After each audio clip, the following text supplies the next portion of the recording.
It's cloudy and kind of rainy now, 43 this morning in Warrensburg at 8:45. Dr. Roger Best, president of UCM, joins us in the studio this morning.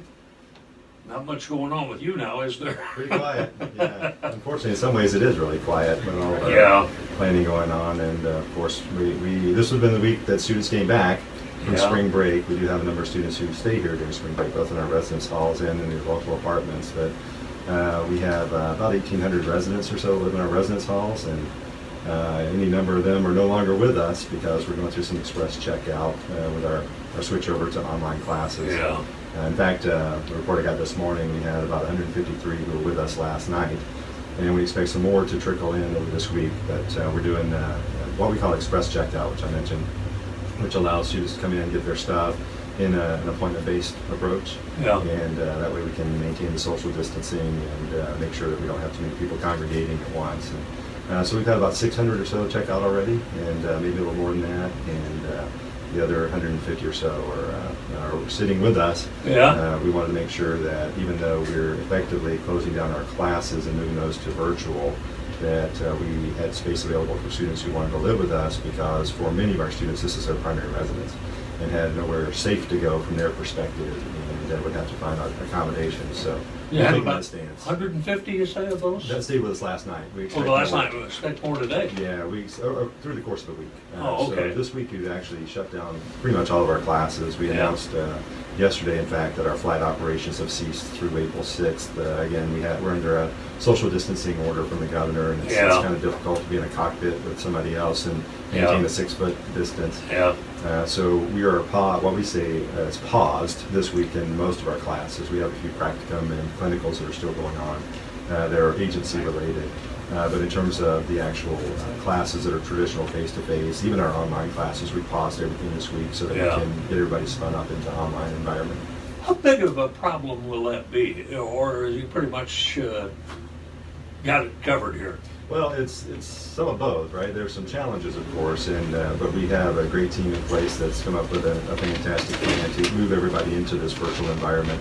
And we have to think about it from many perspectives, right? One is that core operation of providing education, and we had better than 1,500 sections of face-to-face courses that were scheduled for the second half of the semester. Some of those were starting the second half of the semester, and others were just continuing from the first part of January. And so we have online classes already. We have what we call hybrid, which is a mix of face-to-face and online.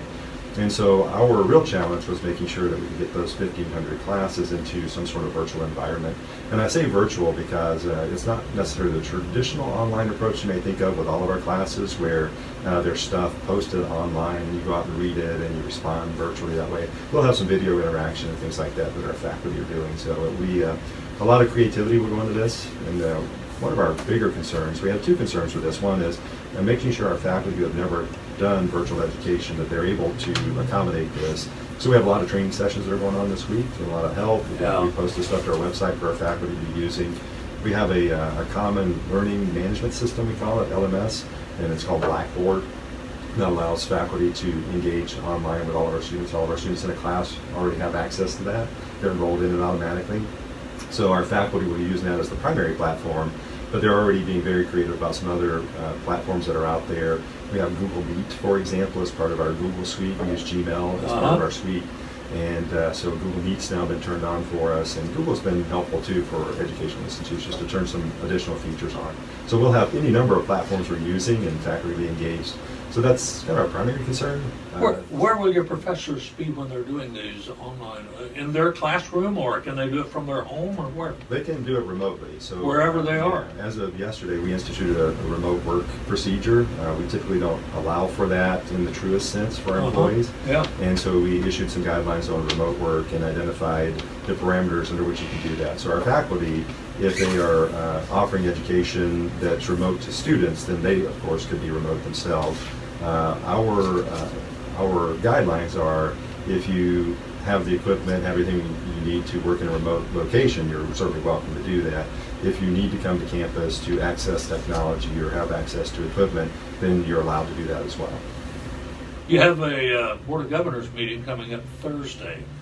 Is this the regular one, or is this a special one you're having? Or No, what? this is actually the regular one. This is It's it, already huh? scheduled, and we did have a special meeting of the board last week to discuss what our plans were when we started going through these transition over to remote education. Yeah. And just give them an update on our travel policies and the restrictions we've been putting in place on travel, university-sponsored travel, and the general parameters under which we would be operating.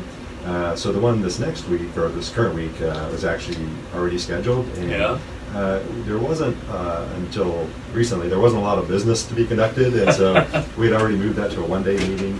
And with some of our restrictions about wanting less face-to-face type of engagement, that we've actually made that a teleconference. And so we'll have a location from which the teleconference emanates, but most of our board members will actually be remote calling in, and most of the folks probably participating in the meeting will be remote. I'm planning to do that too, trying to set a good example about remote work. We can do that. So you'll be at home then doing I will that? probably be at my house calling into the meeting and helping facilitate that with the board members. So we've actually shortened that down to about a 2-hour meeting. Realistically, it was going to be a fairly short meeting already. And we'll provide the board some updates about where we are with this transition over and what's happening there. But realistically, it's majority of the board business will be traditional board business that we would be engaged in this time of year. Do you have any idea when commencement will be held? We don't at this point. We wanted to be very clear that we weren't canceling commencement or doing it virtually in this short-term environment. We wanted to make sure that people knew we were going to postpone that, because we want to be very clear with our students that we want to be able to celebrate their accomplishments. I did hear from some of our students, both through social media and directly by email, that they were highly concerned about the potential that it would get canceled before we made any sort of announcement, and hoping that we would find a way to have some sort of commencement for them when appropriate. And that's what we want to clearly signal, that yeah, we're going to find a time. And we have a commencement committee. We also have emergency planning committees that are groups that are in action right now that help define some of these answers for us. Okay. We'll have to wait on some of the environment that we're in right now just to see societally where we're going to be in the next few weeks before we make some sort of plan for commencement. The worst thing to do for us is to announce an alternative date, and then we get near that date and we have to postpone it again. So we want to make sure it's pretty clear that we're able to have it at that time frame. You're going to leave it open for the time being? It is open for the time being, but there's some things that are feasible, including the August time frame or July time frame, or even all the way into December, which is not our preference, given how long that would be. But we're hoping sometime this summer we'll be able to pull that back together. Speaking of summer, all the summer courses are the same, under the same umbrella here, aren't they? Yeah. Same deal. You Yeah, don't so know yet. We actually do know with our summer. Oh, you do? Yeah, we've moved those online fully. Oh, okay. So summer is really interesting for us. It's what we call bonus. So we're not required to offer any summer classes necessarily. Our faculty are not required to teach summer classes. We typically offer those for students so they can continue to progress as they desire. And we offer faculty the opportunity to have summer instruction. And as it turns out, over the last 5 to 10 years, our summer has really very much evolved to online. So most of our courses were already online this summer, and we made the decision that we would go ahead and move all of them to an online environment for summer session. And as much as anything, that helps us get around the uncertainty that's going to exist. We certainly hope everything is clear very soon on this virus and the COVID-19 spread. But just to be safe, we went ahead and moved everything to online for summer session. Okay. There is a COVID-19 at ucmo.edu. Yes. What can they find out there? So that's actually an email address that they can, anybody can send questions to, or comments or concerns. We know that whenever we put out information, it's pretty high-level information, and then we start segmenting our different constituencies and communicating directly to them more clearly and more accurately and more to the point of what they need to know about. So anything that comes from our news bureau or comes from me as president will be more of the high-level stuff, and then we try to clarify to individual groups what that means for them.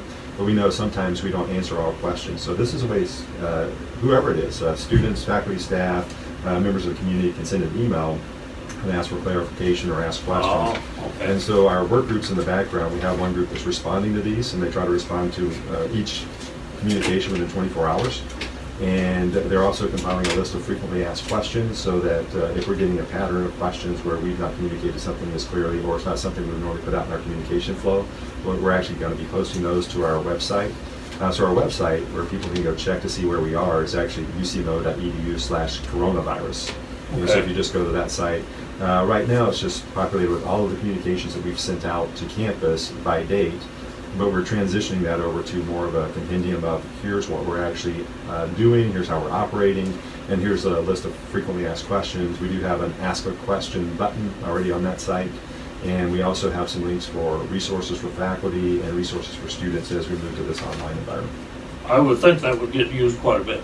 We're hoping so, because we really want people to be able to find the information without having to call somebody or contact somebody. It's easier for them if they can find the information easily.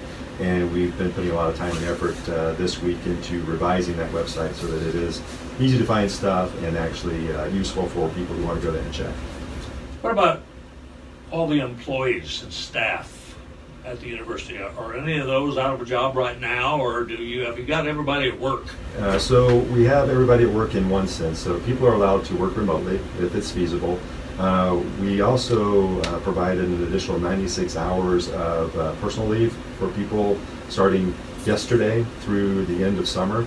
So if they're affected by the virus and COVID-19, whether directly or whether it's a family member, or they have some other restriction that they can't make it to work, especially if they're sick. We don't want them coming to work, but we don't want them to worry about finances. It's a tough time right now for everybody. It's stressful. So the last thing we want them to worry about is their position and the paycheck that they get from us. So we have instituted some personnel policies like that, where individuals can take additional time off as personal leave, and that's through, of course, approval of supervisor, but we're being pretty flexible on that. So right now, nobody's out of a job, and we don't intend for anybody to be out of a job. It's very possible that the state will continue to restrict what we're able to do on campus. So right now it's volunteer basis, whether you come or whether you stay at home if you're able to work from remotely or work from home.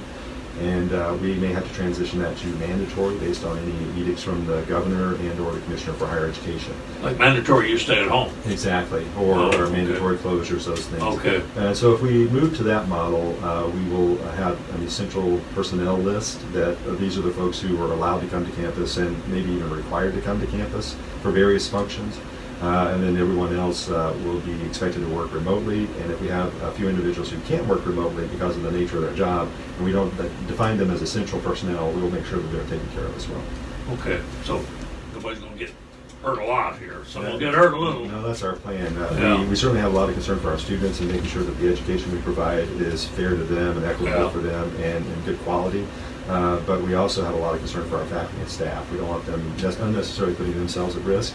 And we appreciate all that they're doing to help us continue to maintain our business. So business continuity kicks in at times like this. And I'm very fortunate to work with a lot of great people at the university, and they are working very hard to make sure we can continue to operate, but we also want to make sure that they feel safe in their environments as well. Do you stay in contact with any of the other university presidents like yourself about what are you doing, and compare notes on how we can all get through this? Yeah, actually over the last few weeks, we're members of something called the Council on Public Higher Education, KOKO, and all of the public universities that are 4-year and beyond are part of this organization. So through that organization, we've been communicating with each other regularly for several weeks now, just keeping track of what everybody's doing. The Commissioner for Higher Education has instituted weekly calls, and in fact, as soon as I'm done here, I'll be jumping on a conference call with the Commissioner and the other presidents so that we can get updates from the state. But we've tried to stay in touch pretty regularly with each other just to make sure that if somebody's dealing with an issue that we're trying to solve as well, we don't want to reinvent the wheel. If they have a good idea, we're certainly willing to steal that good idea and implement it ourselves. I keep thinking about maybe there's a number of students do not have capability to get online and take a course. Yeah, what about them? That's been a big concern of ours as well. So what we did was post a contact telephone number and email address for students who have difficulty accessing either the device, the technology to get online, or the ability to be online. So they don't have access to broadband or any form of internet. And so we've created this contact number, and we will do our part to provide a device and or a hotspot where we can for those individuals.